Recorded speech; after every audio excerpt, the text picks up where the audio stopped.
Hi there, I'm Yanko from TOEFL. Today in the tip number 6, we will dive deep into the factual information question, also known as detailed question.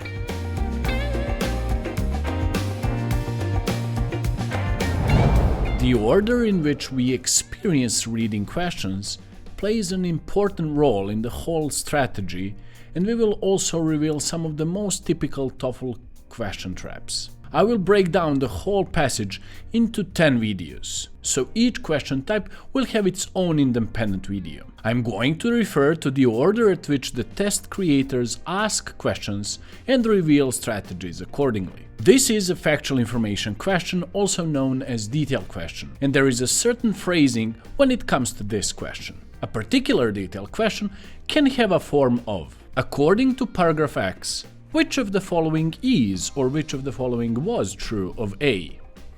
According to paragraph X, what is true of A?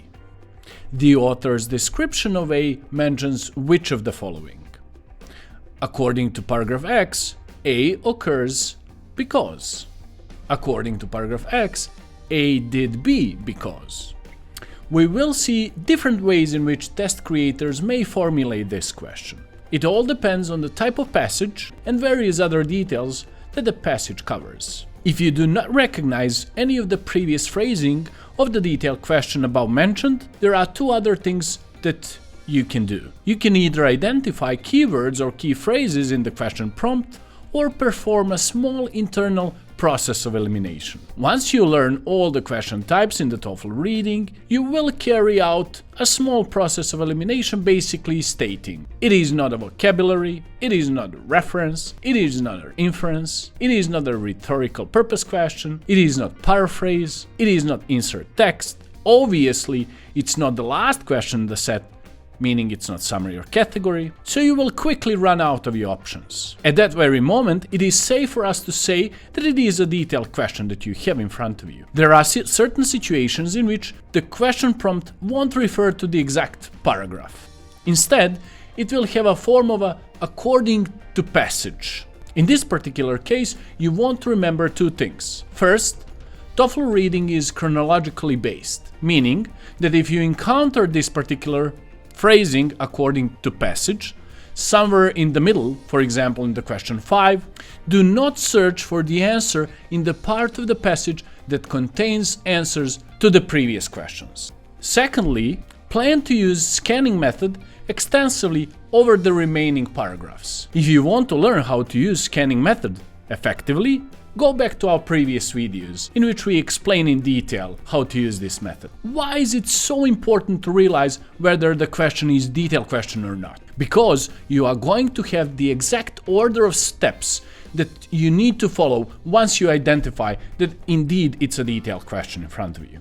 Step 1. Find the keywords or key phrases in the question prompt. Step 2. Use a scanning method to find those keywords or their synonyms in the original text. Step 3. Focus your attention on the sentence that contains those keywords or their synonyms solely. Step 4. Find an explicit match from the answer choices.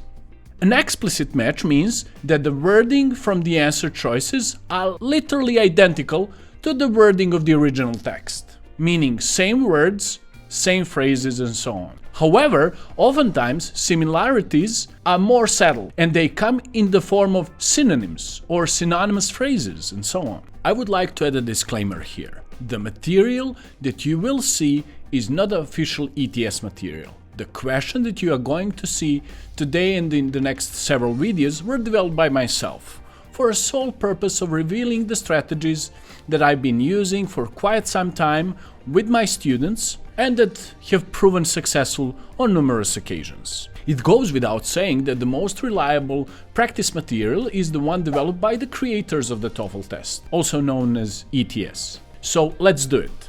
As you can see here and tomorrow on your test day, first you will see the whole paragraph, 700 plus word paragraph, and you can either choose to read it all or skip to the questions. We discussed many times this particular case, what you should be doing.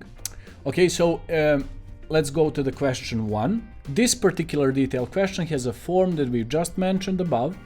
I think it was example number 3. The author's description of hunter-gatherers, farmers, and so on is a quite frequent form of a detailed question that you will see on the test day on the question prompt.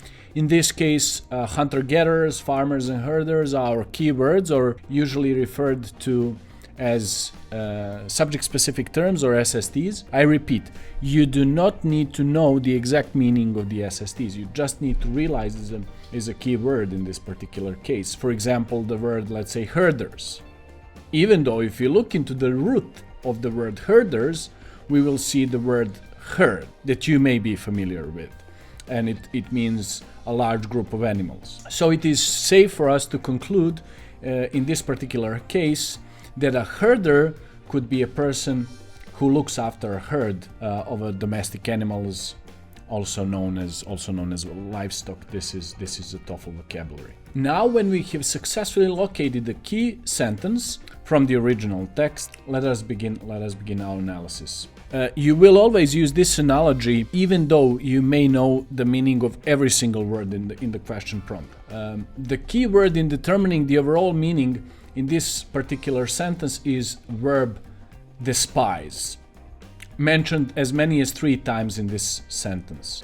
Let us assume for a moment that we don't know what the meaning is of the verb despise, although we know that it means to dislike, to hate, to scorn, to disdain. These are all TOEFL vocabulary from the TOEFL flashcards. So if we don't know the meaning of this particular verb, now we need the help of our nearby adjectives in this sentence. First of which is primitive, which is reasonable for us to assume that you know the meaning of this particular one, and is prehistoric, preliterate, simple, or unsophisticated in this context, which is completely negative connotation. Also, ignorant has the root to ignore. So if you want to ignore somebody, he may be unknowledgeable, uneducated, rude, or impolite. Someone whose manners are ill, so ill-mannered.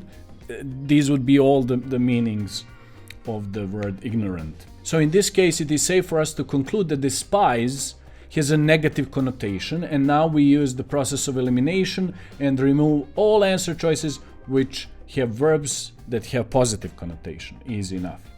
So admire is positive, look upon is positive, to get along with, positive in this particular case. So it is safe for us to conclude that answer choice C is our correct answer choice in this particular question type. So the question 2 is, according to paragraph 2, why was the adoption of food production fast and extensive in southeastern, okay, N is missing there, and Central Europe? Judging by this question prompt, we can say that this is untypical phrasing for the detailed question. Why was the adoption of food production fast and extensive?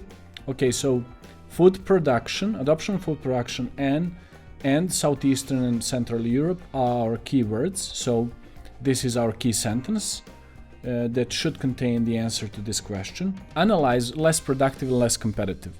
And make sure tomorrow on your test day, if you have a competitive in the original sentence and you have superlatives in the answer choices, these are incorrect answer choices. Simply because this reason, this is a very famous TOEFL trap.